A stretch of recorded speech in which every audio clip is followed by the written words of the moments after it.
nimekulia huko, lakini kwa sasa niko Dar es Salaam.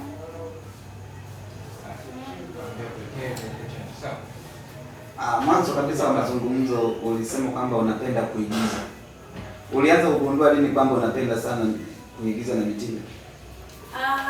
Kwanza kabisa mimi hapa ni mpaka nikajua kama napenda kuigiza ni kitu ambacho tangia nipo mdogo. Nilikuwa ni mtu yule ambaye nikikaa nyumbani, yaani nikikaa nyumbani peke yangu naweza nipo nyumbani peke yangu tu sebeni, nachukua glasi mbili na naanza kuigiza. Yaani naanza kujibizana na mtu, yaani kama nakuwa naongea na mtu vile.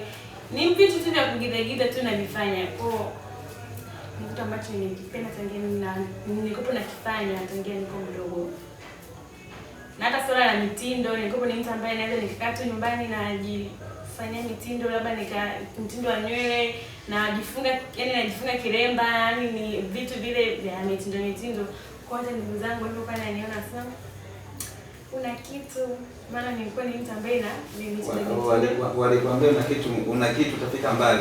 Una kitu utafika mbali. Labda ningependa kujua hicho kitu cha tofauti ambacho walikugundua kwamba unacho ni kitu gani? Ni kitu kama hivyo tu, kufanya vitu ambavyo yani nikikaa mwenyewe tu nakaa tu naanza kuvifanya ambavyo wenzangu ni tofauti na ambao nimekulia nao. Nilikuwa ni mtu ambaye nikikaa peke yangu tu nikakaa tu hivi. Yaani lazima tu nitaanza kufanya tu mitindo tu nguo, nikachukua nguo nikai. Labda ningependa kujua kwa sababu unajua kwenye uigizaji kuna kwa na tasnia mbalimbali. Kuna mwingine character na maanisha.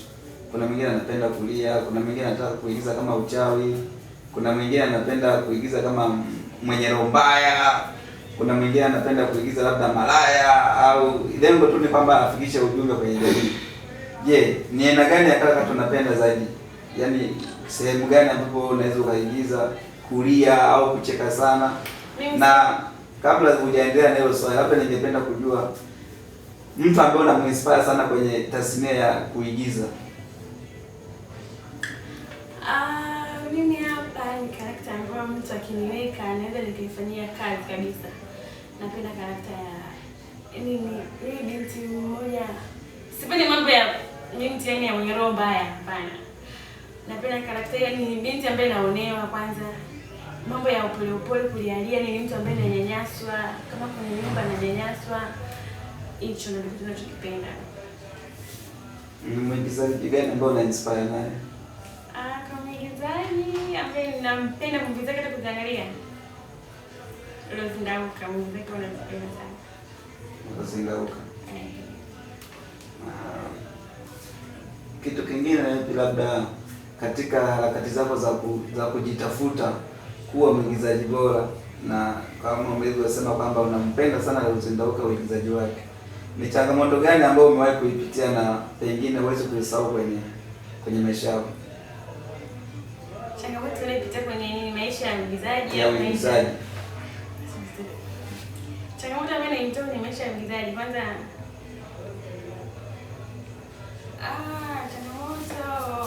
changamoto kubwa ambayo imenifanya changamoto ni kwanza. Yaani kwanza mpaka watu wakujue. Hiyo ndio changamoto ambayo naweza nisema ni kubwa ambayo nimepitia. Yaani uanze nataka ujulikane kama huyu ni mtu ndiye anaigiza, ni mwigizaji, mtu anaanza kujifuatilia. Hicho ndio kitu ambacho nasema ni ambacho ndio changamoto kwangu. Lakini changamoto nyingine hapana. Kwa kwenye safari yako hujawahi kukutana na changamoto? Changamoto ndio hiyo ambayo kubwa ambayo naweza nikasema. Hiyo ni mpaka mtu yani kuanza chini. Unajua mtu unaanzia chini, yani kama tofauti na yule mtu ambaye anakuwa na jina anajulikana. Kidogo inakuwa ni rahisi, lakini kwangu mimi hapa sijulikani. Kwa hiyo ndio changamoto mpaka mtu akaanza kukufuatilia, kujua kama anaigiza movie zake hivi na hivi, movie zake hivi na hivi. Hiyo ndio changamoto kubwa. Nini ndoto yako kubwa sasa, kwamba tunaposema kwamba unataka wewe ni mwigizaji, ndoto yako kubwa ni kufika wapi, na ungependa jamii kutambue kwa lipi? Yani kutambue kwa lipi jamii? Kwa sababu jamii ndio wanaokuona, jamii ndio wanaweza kukupandisha, alafu jamii vile vile wenyewe ndio wanaweza kukushusha. Sasa jamii inaokutazama leo unataka kutambue kwa lipi? Kwanza Kwa mimi hapa ndoto yangu kubwa nije kuwa mwigizaji mkubwa. Na si mwigizaji sio mwigizaji wa jina, yaani mwigizaji ambaye nina mchango katika jamii kidogo. Na nisiwe yule mtu ambaye nataka vitu ambavyo nakuwa navifanya katika uigizaji na ninavyofanya hivi nje kabisa pia ni reality, sio mambo ya kuigiza. Yaani mambo ya kuigiza na sio mtu unaigiza ni uigizaji na sio unakuwa ni mwigizaji. Alafu pia na maisha yako pia yanakuwa ni ya kuigiza. Kwa hiyo wewe unataka uishi uhalisia. Uhalisia hata kwenye video ni tofauti kabisa na kwenye maisha halisi yako. Sawa, hata ikiwa hivyo ndio ni sawa, lakini nataka yani sio yule mtu ambaye ni mtu kama labda yani mtu anaonekana kama unajua kuna waigizaji wengine labda ndio mtu anakuwa na jina kwa anafanya kulitumia hilo jina lake labda kutapeli watu. Kwa hiyo kitu mimi katika jamii yani sitaki hivyo. Unataka nikiwa kama mwigizaji nikijulikana, niwe tu na matendo mazuri, yani matendo mazuri ambayo ninaonyesha kwa watu. Najua wewe kwa sababu unaishi kwenye jamii. Kuna baadhi ya watu ukikutana nao wanakusifia kwamba hivi unajua kuigiza si na nini. Lakini kwa upande wa pili kuna watu ambao na wenyewe ni muhimu sana wao waseme. Ushikutana na mtu akukatisha moja kwa moja tamaa kwamba wewe huwezi kuigiza.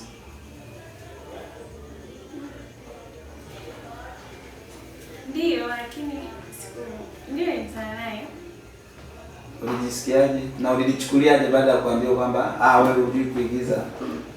Kidogo nilijisikia vibaya, lakini sikujisikia vibaya ili na yeye haielewi kama nilijisikia vibaya. Lakini mimi nilikuwa nimejisikia vibaya kwa sababu ilikuwa ni kitu ambacho ananiambia nitangaze. Yaani ni kitu ambacho nilikuwa namwambia hiki kitu kinataka kutangazwa. Sasa jinsi ninapomwambia akaniambia wewe hata kuigiza hata uelewi, yaani hujui hata kuigiza. Kwa kidogo nikajisikia vibaya, lakini kawaida nikachukulia, maana sio kila mtu anataka kuona akajua ni kitu ambacho nakifanya wewe unakipenda, mwingine naye atakipenda. Ni wachache sana ambao watakusupport na ni wachache sana katika wao wanakupatia utarudi nyuma, lakini na wewe unaangalia kama tunakipenda na kitu unajibidisha. Kwa baada ya ukatishwa tamaa na wewe mtu huwa anaongea naye au baada alivyokatisha ukamdelete na kwenye simu? Hapana, naongea naye na hata sikumwambia kama yaani sikuonyesha kama sikutaka mwenyewe haone kama hiki kitu sijapendezwa nacho, lakini mimi hapa niliumia na nikamuonyesha kama naweza. Okay. Sawa, ni vizuri. Labda kitu kingine ningependa kujua. Wewe support ya kuigiza na unaipata kutoka wapi? Kwenye familia, marafiki zako au wazazi wenyewe wanapenda uigize? Na pengine kama hawapendi unawazungumzaje wadada ambao wana vipaji lakini wanaogopa kuingia kwenye tasnia ya uigizaji? Kwa upande wangu mimi hapa, familia yangu kuna watu ambao wananisupport na kuna watu ambao wengine hawanisupport. Watu ambao wanisupport ni baba yangu.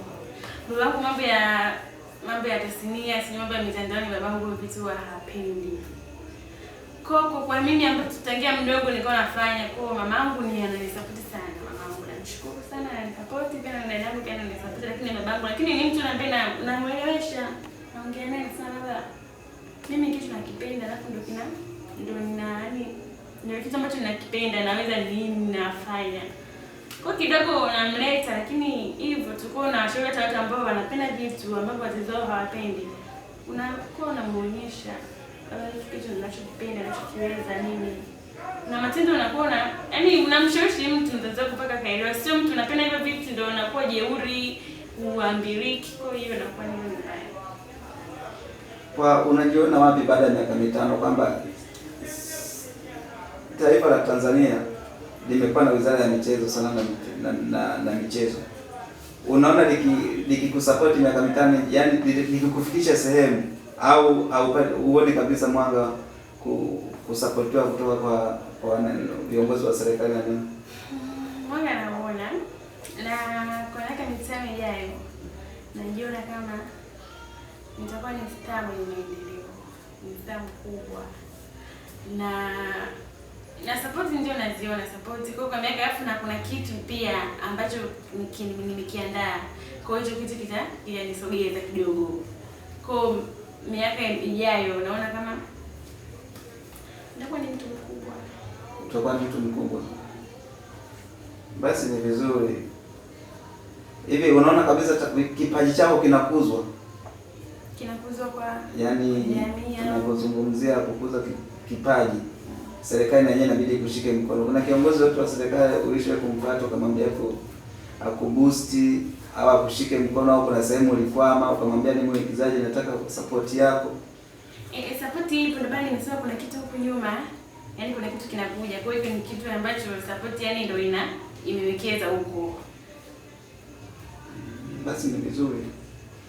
Labda kitu kingine, kwa sababu jamii leo upo kwenye mtandao wa kijamii, unatazama na watazamaji wengi.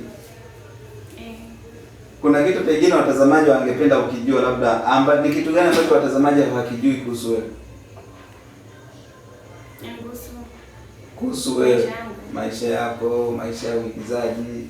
Tunajua nyinyi wasanii wengi maisha yenu mnaigiza kwenye uhalisia, kwenye movie na kwenye maisha halisi. Kitu gani ambacho sasa jamii unaona unaigizia kiuhalisia haifanyi hicho kitu?